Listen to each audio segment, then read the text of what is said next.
Hi friends, Karthika పురాణము 2వ అధ్యాయము ఇప్పుడు మనం చెప్పుకుందాము.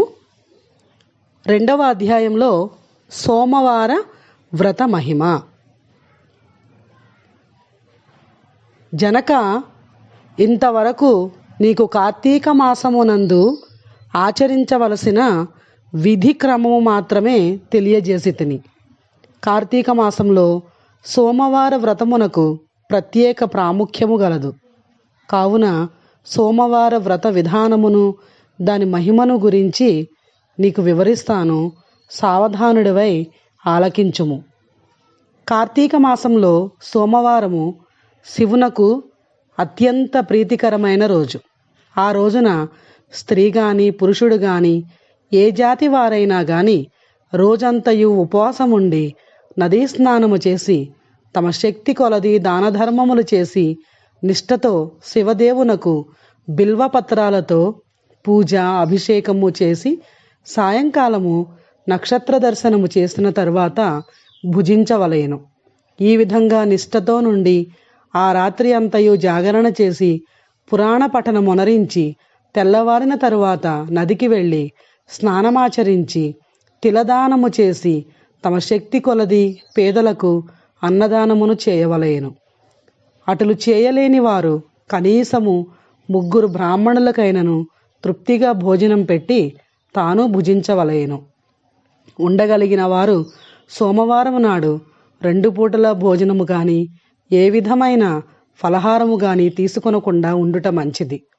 ఇట్లు కార్తీక మాసము నందు వచ్చు సోమవార వ్రతమును చేసిన ఎడల పరమేశ్వరుడు కైలాస ప్రాప్తి కలిగించి శివ సన్నిధికి చేర్చును. భర్త లేని వితంతువు సోమవార వ్రతమును ఆచరించి శివపూజ చేసినచో కైలాస ప్రాప్తియు, విష్ణు పూజ చేసినచో వైకుంఠ ప్రాప్తియు నొందును. దీనికి ఉదాహరణ ఒక ఇతిహాసము గలదు. దానిని నీకు తెలియబరచెదను, శ్రద్ధగా వినుము. కార్తీక సోమవార ఫలముచే కుక్క కైలాసమందుండుట. పూర్వకాలమున కాశ్మీర దేశంలో ఒక బ్రాహ్మణుడు కలడు. అతడు పురోహిత వృత్తిని చేపట్టి తన కుటుంబమును పోషించుకుంటూ ఉండెను. అతనికి చాలా దినములకు ఒక కుమార్తె కలిగెను. ఆమె పేరు స్వాతంత్ర్య నిష్ఠురి. తండ్రి ఆమెను సౌరాష్ట్ర దేశీయుడగు మిత్రశర్మ అనే సద్బ్రాహ్మణ యువకునికిచ్చి పెండ్లి చేశాను. ఆ బ్రాహ్మణ యువకుడు 4 వేదములు శాస్త్రములను అభ్యసించిన వాడైనందున సదాచార పరాయణుడై ఉండెను. అతడు భూతదయ కలిగిన వాడు, నిత్య సత్యవాది, నిరంతరము భగవన్నామస్మరణ చేయువాడు. అకుటచేత లోకులెల్లరూ అతనిని అపరబ్రహ్మ అని కూడా చెప్పుకొనుచూ ఉండేవారు. ఇటువంటి ఉత్తమ పురుషుని భార్యయగు నిష్ఠురి యవ్వన గర్భముతో కన్ను మిన్ను గానక పెద్దలను దూషించుచు అత్తమామలను భర్తను తిట్టుచు కొట్టుచు రక్కుచు పరపురుష సాంగత్యము గలదై వ్యభిచారిణి అయి తన ప్రియులు తెచ్చిన తినుబండారములు బట్టలు పువ్వులు ధరించుచు దుష్టురాలై తిరుగుచుండగా వంశమునకు అప్రతిష్ట తెచ్చుచున్నదని అత్తమామలు ఆమెను తమ ఇంటి నుండి వెడలగొట్టిరి. కానీ శాంతస్వరూపుడగు ఆమె భర్తకు మాత్రము ఆమె యందు అభిమానము పోక ఆమె ఎంతటి నీచ కార్యములు చేసినను సహించి పొమ్మనక విడువక ఆమెతోడనే కాపురము చేయుచూ ఉండెను. కానీ చుట్టుప్రక్కల వారు ఆ నిష్ఠురి గయ్యాళి తనమునకు ఏవగించుకొని ఆమెకు కర్కస అని ఎగతాళి పేరును పెట్టి అది మొదలుకొని అందరూ ఆమెను కర్కస అని పిలుస్తూ ఉండేవారు. ఇట్లు కొంతకాలము జరిగిన పైన ఆ కర్కస ఒకనాటి రాత్రి ఏకశయ్యపై తన భర్త గాఢనిద్రలో ఉన్న సమయమున చూసి మెల్లగా లేచి తాళికట్టిన భర్త అన్న విచక్షణ గాని దయాదాక్షిణ్యాలు గాని లేక ఒక బండరాతిని తెచ్చి అతని తలపై గట్టిగా కొట్టినది. వెంటనే అతడు చనిపోయాను. ఆ మృతదేహము ఎవరి సహాయము అక్కరలేకనే అతి రహస్యంగా దొడ్డిదారిన కొనిపోయి ఊరి చివరనున్న పాడునీతిలో పడవేసి పైన చెత్తాచెదారములతో నింపి ఏమీ ఎరుగని దాని వలె ఇంటికి వచ్చాను. ఇక తనకు ఏ ఆటంకములు లేవని విచ్చలివిడిగా తిరుగుచుండును. తన సౌందర్యమును చూపి ఎందరినో క్రియగంటనే వశపరుచుకొని వారల వ్రతమును పాడుచేసి నానాజాతి పురుషులతోడను రమించుచు వర్ణశంకరురాలయ్యను. అంతేగాక పడుచు కన్యలను, భర్తలతో కాపురము చేయుచున్న పడుచులను తన మాటలతో చేరదీసి వారికి కూడా దుర్బుద్ధులు నేర్పి పాడు చేసి విటులకు తార్చి ధనార్జన కూడా చేయసాగెను. జనకరాజ, యవ్వన బింకము ఎంతో కాలం ఉండదు కదా, కాలమొక్క రీతిగా నడవదు. క్రమక్రముగా ఆమెలోని యవ్వనము నశించినది. శరీరమందు మేహవ్రణములు బయలుదేరినవి. ఆ వ్రణముల నుండి చీము, రక్తము, రసి కారుట ప్రారంభమయ్యను. దానికి తోడు శరీరమంతా కుష్ఠవ్యాధి బయలుదేరి దుర్గంధము వెడలుచున్నది.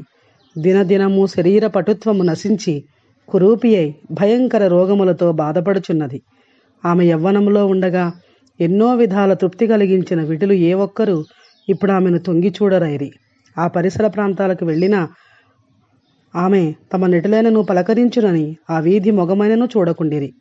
కర్కస ఇటుల నరకబాధలు అనుభవించుచు పురుగులు పడి కొంతకాలమునకు చనిపోయినది. బ్రతికినన్నాళ్ళు ఒక్కనాడైనా పురాణ శ్రవణమైనను చేయని పాపిష్టురాలు గదా.